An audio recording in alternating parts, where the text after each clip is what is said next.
Sir చెప్పండి sir, మీ సమస్య ఏంటి? మేడం, నా పేరు ధర్మారప్ శ్రీకాంత్. నేను ఎంఎస్ఎఫ్ స్టేట్ జనరల్ సెక్రటరీ. మేము చిలకలగూడ జిహెచ్ఎంసి పార్క్ అభివృద్ధి కోసం గతంలో కూడా ఆ అభివృద్ధి చేయడానికి Nagunuri Narasimha public welfare association వాళ్ళు ఇంతకుముందు గతంలో వాళ్ళే చేయించారు.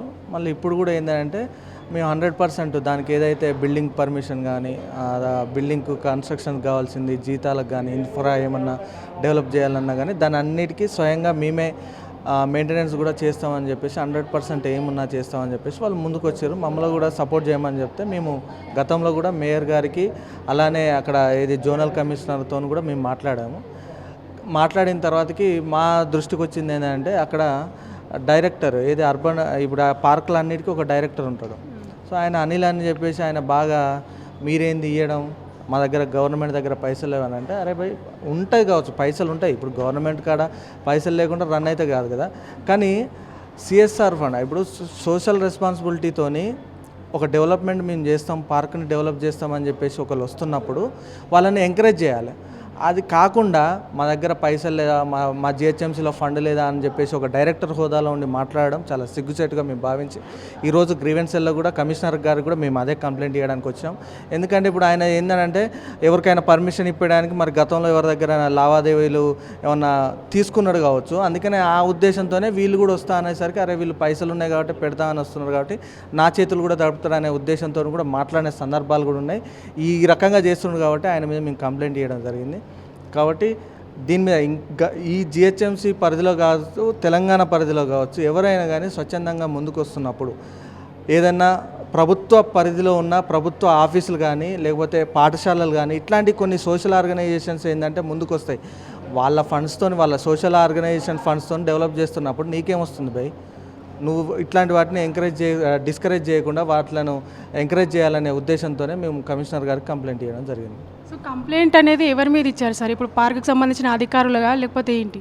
అయితే మేము కంప్లైంట్ 2 రకాలుగా ఇచ్చినాం. ఒకటి ఏంటంటే నగునూరి నరసింహ అనేట ఆయన మా ఎస్సీ మాదిగ కమ్యూనిటీకి చెందిన ఆయన. ఇప్పుడు కాంగ్రెస్ గవర్నమెంట్ చూసుకుంటే మాదిగలకు పెద్దపీట వేస్తుంది. దాంట్లో భాగంగానే మొన్న ఎస్సీ వర్గీకరణ విషయంలో కావచ్చు, ఏదైనా అన్నిట్లలో ఏంటంటే మాదిగలకు పెద్దపీట వేస్తుంది. కాబట్టి ఆ మనోభావంతోనే మేము ఏం చేసినామంటే ఆ జిహెచ్ఎంసీ చిలకలగూడ పార్కులో ఏంటంటే గతంలో చేసిన వ్యక్తి కూడా నగునూరు ఈ నరసింహ అనే పబ్లిక్ వెల్ఫేర్ సొసైటీ నుంచి చేసిన వాళ్ళు కూడా మా మాదిగ కమ్యూనిటీ వ్యక్తులు కూడా ఉన్నారు. కాబట్టి వాళ్ళు ప్రాతినిధ్యం అంటే వాళ్ళు అధ్యక్షతగా ఉన్నారు. మీరు చూడండి ఇది చూస్తే ప్రెసిడెంటు, వైస్ ప్రెసిడెంట్ వీళ్ళంతా వీళ్ళంతా ఏంటంటే మా ఎస్సీ కమ్యూనిటీకి చెందిన వాళ్ళు. మరి ఈయన డైరెక్టర్ గారు అట్లాగిట్లా ఉద్దేశం పెట్టుకొని వీళ్ళేంది చేసేది, వీళ్ళు చేయడం వల్ల మళ్ళీ ఏమన్నా అంటే ఒక సోషల్ రెస్పాన్సిబిలిటీ వీళ్ళు ఫీల్ అయి చేస్తే వీళ్ళు సమాజంలో ఏమన్నా ఆ పేరు వస్తుందనో ఇంకో దురుద్దేశంతో అనిల్ గారు వ్యవహరిస్తున్నట్టుంది. కాబట్టి వీటన్నిటిని మేము కూడా ఇప్పుడు నేను కూడా మాదిగా స్టూడెంట్ జనరల్ సెక్రటరీని స్టేట్కి. కాబట్టి నేను కూడా ఇవన్నిటిని సమీక్షించే నేను కమిషనర్ గారికి అనిల్ ఏదైతే డైరెక్టర్ ఉన్నాడో ఆయన మీద కంప్లైంట్ ఇచ్చినాను. అలాగే ఇది ఎవరైతే ముందుకు వస్తున్నారో 100% మెయింటెనెన్స్ కావచ్చు, ఆ బిల్డింగ్ పర్మిషన్ కావచ్చు, ఇది ఏదైతే ఉందో వాళ్ళు ముందుకు వస్తున్నారో వాళ్ళకు కూడా అలాట్ చేసే విధంగా కమిషనర్ గారు కూడా చర్యలు తీసుకోవాలని చెప్పేసి కూడా కంప్లైంట్ చేయడం జరిగింది.